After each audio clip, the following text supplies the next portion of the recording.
Merci Seigneur pour ta grâce, ton amour infini que tu as toujours manifesté envers nous. Aujourd'hui, Père Saint, nous te remercions Seigneur parce que tu nous as gardés, tu nous as protégés. Parce que tu nous as permis maintenant de partager ta parole. Maintenant Seigneur, nous allons continuer à partager ta parole. Nous te demandons Père Saint d'illuminer notre intelligence Seigneur, afin que nous puissions continuer à partager ta parole. Parle Seigneur, ton serviteur écoute.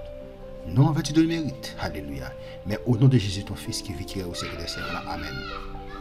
Vous qui m'écoutez à travers le monde, parole vente d'espoir, votre étude maintenant arrive chez vous. Nous vous remercions parce que vous avez partagé notre étude, parce que vous avez partagé nos études, excuse-moi. Nous vous remercions encore parce que vous avez fait des commentaires. Nous vous remercions parce que vous avez aimé notre page ou bien notre chaîne YouTube. Aujourd'hui, nous allons continuer notre thème qui est la doctrine biblique. Mais nous avons un sujet qui est les dieux omnipotents. Le Dieu omnipotent ou bien l'omnipotence des dieux. Béni soit l'Éternel. L'omnipotence des dieux. Béni soit l'Éternel. Le Dieu omnipotent. Omnipotent vient du mot grec. Omni. Omni, qui c'est tout. Ok? C'est pourquoi on dit par exemple omnivore. Ouais, omni est tout. Ok? Omnivore, n'est-ce pas? C'est qui mange de tout. Omnipotent. Potent, potentia. Et puissance. Donc le Dieu omnipotent veut dire Dieu, n'est-ce pas, possède la toute-puissance. C'est-à-dire il est omnipotent. Le Dieu omnipotent. Le Dieu omnipotent veut dire Dieu, n'est-ce pas, a la toute-puissance.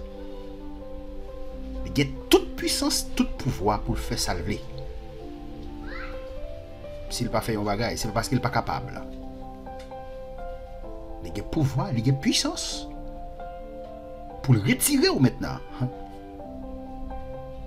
Dans le problème qu'on y est, journée aujourd'hui, difficulté à traverser de toutes sortes. Dieu, n'est-ce pas, a la capacité, n'est-ce pas, il a le pouvoir, n'est-ce pas,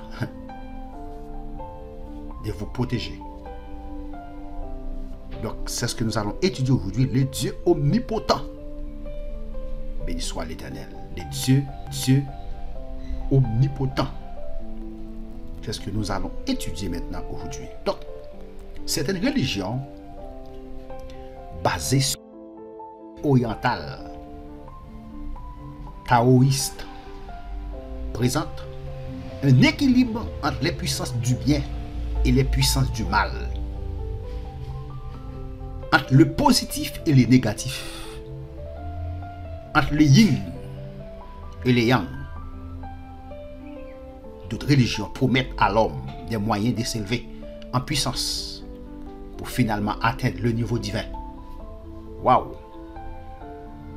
Voyons ce qui révèle la Bible au sujet de la puissance de Dieu.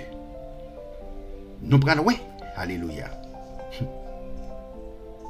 Qui ça la Bible fait nous connaître, ou bien qui ça la Bible révèle?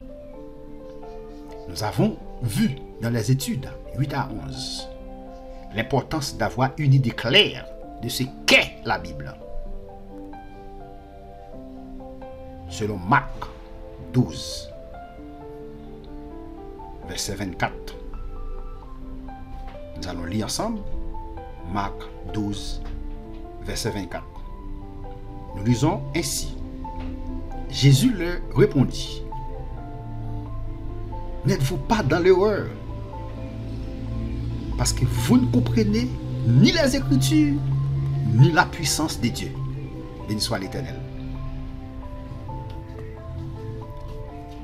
Lorsque vous étudiez la Bible, certaines fois, pour bien interpréter un passage biblique, il faut lire les versets qui viennent avant et les versets qui viennent après. Bon, et les versets qui viennent après. C'est pourquoi on dit il n'y a pas de texte en contexte. Un texte en contexte est un prétexte. Maintenant, pour bien comprendre ce passage, nous devons lire, n'est-ce pas, le verset, n'est-ce pas, qui viennent avant. Nous allons lire ensemble, n'est-ce pas, pour bien comprendre ce passage. Passage ça, les questions de les Sadducéens. On est capable d'expliquer parce que nous sommes l'île déjà. Les questions de les Sadducéens, nous connaissons les Sadducéens, nous disons c'est un groupe religieux. Les Sadducéens, il y avait les Sadducéens, les pharisiens. Ok? Maintenant, il y a l'autre groupe encore religieux. Les Sadducéens, ils n'ont pas quoi dans la résurrection des morts. Vous êtes capable de regarder ça là depuis le verset au verset 18. Ouais, il dit les Sadducéens qui disent qu'il n'y a point de résurrection vint auprès de Jésus et lui fit cette question. Ils viennent bon côté Jésus, n'est-ce pas? La Bible dit Sadducéens, ils n'ont pas quoi dans la résurrection. Ils viennent bon côté Jésus, béni soit l'Éternel, pour poser la question ça.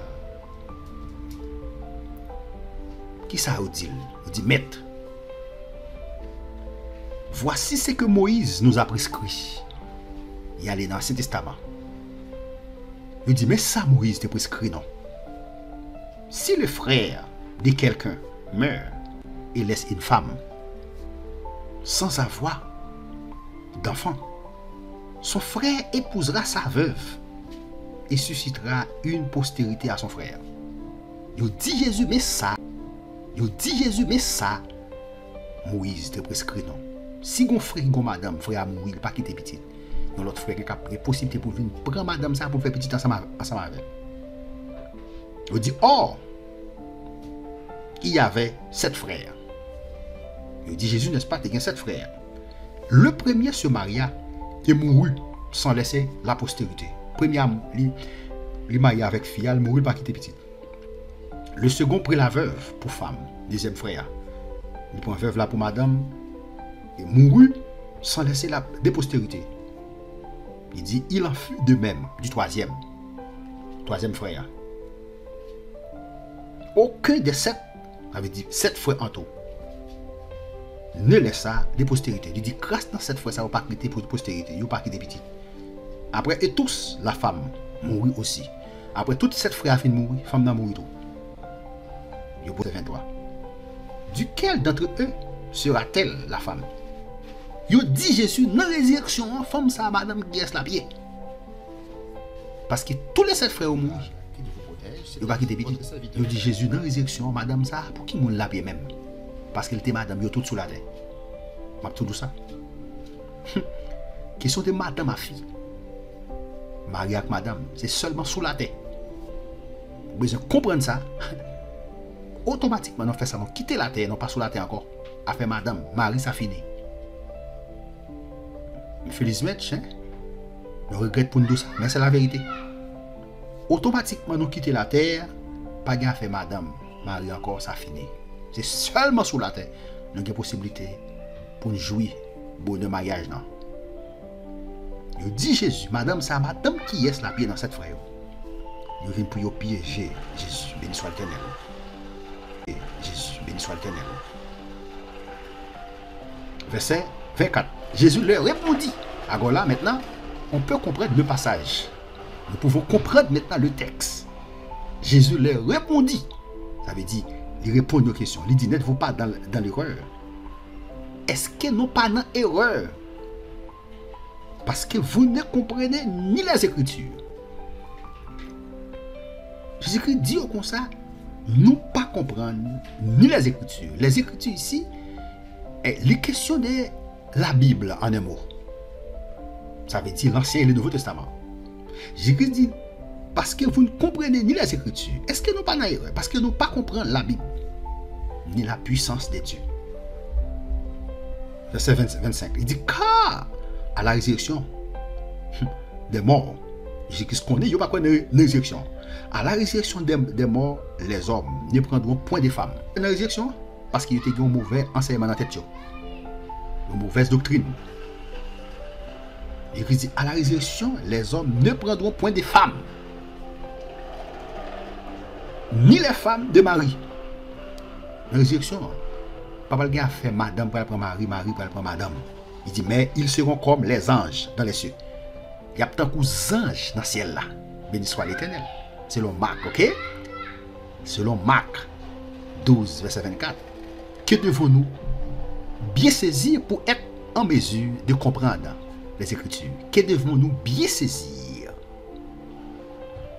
pour être en mesure de comprendre les Écritures? Que devons-nous bien saisir? Nous devons bien saisir, n'est-ce pas, le contexte de la parole de Dieu. Nous devons bien saisir, n'est-ce pas, le contexte de la parole. Le contexte de la parole de Dieu. Nous devons bien saisir la puissance de Dieu ici.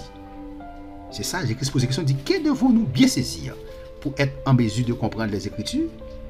Pour bien comprendre les Écritures, qui ça nous doit bien saisir? Jésus-Christ clair, dans le texte, il dit, souligne pour nous, il dit la puissance de Dieu. Béni soit l'Éternel. Béni soit l'Éternel. Pour être en mesure de comprendre les Écritures, qui c'est la Bible. Béni soit l'Éternel. Qui ça nous doit bien comprendre? C'est la puissance de Dieu. La puissance de Dieu, n'est-ce pas? C'est ça, on a dit là, qui c'est le Dieu omnipotent. L'omnipotence de Dieu, c'est la puissance de Dieu. Béni soit l'Éternel. Waouh! Selon Genèse 17, verset 1, 2. Sur quelle base Dieu fonda-t-il son alliance avec Abraham? Genèse 17, verset 1, 2. Nous allons lire ensemble. Verset 1 et 2. Genèse 17. Verset 1, 2. Lorsque Abraham fut âgé de 99 ans, l'Éternel apparut à Abraham et lui dit, je suis le Dieu Tout-Puissant. Marche devant ma face et sois intègre. J'établirai mon alliance entre moi et toi et je te multiplierai à l'infini. Béni soit l'Éternel. Béni soit l'Éternel. Selon Genèse 17, verset 1, sur quelle base Dieu fonda-t-il son alliance avec Abraham? Il dit, avec quel titre se présenta-t-il? À quel titre Dieu présenta? Il présente comme le Dieu Tout-Puissant. Le Dieu Tout-Puissant qui c'est El Shaddai. Il présentait comme le Tout-Puissant. À qui titre il est présenté comme le Tout-Puissant qui c'est El Shaddai? Dieu, béni soit l'Éternel, est-il le seul à posséder la toute-puissance? Question. Est-ce que c'est bon Dieu seul, n'est-ce pas, qui possédait la toute-puissance? Est-ce que c'est lui-même seul? Y a-t-il d'autres êtres qui ont ou pourraient avoir une puissance comparable? Est-ce qu'il y a d'autres êtres qui est capable de gagner une puissance qui est comparable à la puissance de Dieu? Deutéronome 3, verset 24 va répondre à cette question. Deutéronome 3, verset 24. N'est-ce pas, va répondre à cette question. Alléluia. Béni soit l'Éternel, mon cher. Deutéronome 3, verset 24. Nous lisons ainsi, il dit, Seigneur est l'Éternel, tu as commencé à montrer à ton serviteur ta grandeur et ta main puissante. Car quel Dieu y a-t-il au ciel et sur la terre qui puisse imiter tes œuvres et tes hauts faits? Il m'a dit, qui bon Dieu sous la terre, qui est capable vraiment? Qui Dieu sous la terre, n'est-ce pas? Qui est capable vraiment imiter la puissance? Qui est capable vraiment imiter les œuvres de Dieu? Qui est-ce? Pas gagné. Non, pas gagné. Psaume 89, verset 6-9. Béni soit l'Éternel. Psaume 89, verset 6. Psaume 89, il dit, laisse tes merveilles, ô Éternel, ta fidélité dans l'assemblée des saints. Car qui dans le ciel peut se comparer à l'Éternel? Qui est dans le ciel là qui est capable de comparer à l'Éternel? Il est incomparable, hein? Dieu est incomparable. Qui est semblable à toi parmi les fils de Dieu? Qui est-ce? Dieu est terrible dans la grande assemblée des saints. Il est redoutable pour tous ceux qui l'entourent. Éternel, Dieu des armées, qui est comme toi? Puissant, qui est-ce? Ô Éternel, ta fidélité t'environne. Béni soit l'Éternel, pas gagné. Il est incomparable. Dieu est incomparable. Il est incomparable. Quelle est la première preuve observable de la puissance de Dieu? Nous lisons ensemble quelle est la première preuve observable de la puissance de Dieu. Jérémie 32, verset 17. Nous allons lire ensemble Jérémie 32.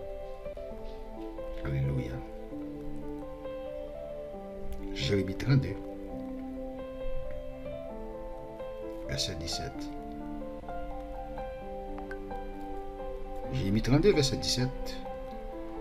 Nous lisons ainsi. Il dit, ah, Seigneur éternel, voici, tu as fait les cieux et la terre par ta grande puissance et par ton bras étendu. Rien n'est étonnant de ta part. Rien n'est étonnant. Rien n'est impossible. Rien n'est étonnant. Ok? Rien n'est étonnant de ta part. Quelle est la première preuve observable de la puissance de Dieu? C'est ça. Verset 17. Tu as fait les cieux et la terre par ta grande puissance et ton bras étendu. Rien n'est étonnant de ta part. Romains 1, verset 20.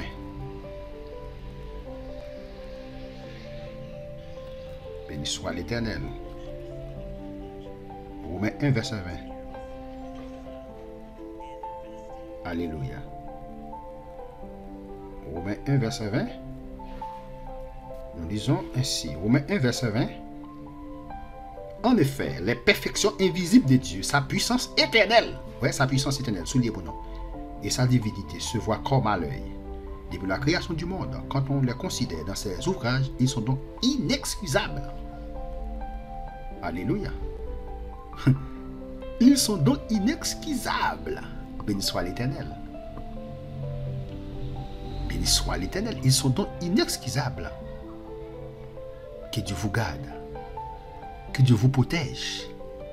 C'était votre serviteur Jean-Fristel Pétion qui était en train de partager la parole de Dieu avec vous. Continuez, n'est-ce pas? Abonnez. Si vous n'avez pas encore abonné, abonnez-vous à ma chaîne YouTube. Faites des commentaires. Continuez à partager mes études parce que nous voulons atteindre beaucoup plus de gens. Merci encore. À la prochaine pour une prochaine vidéo.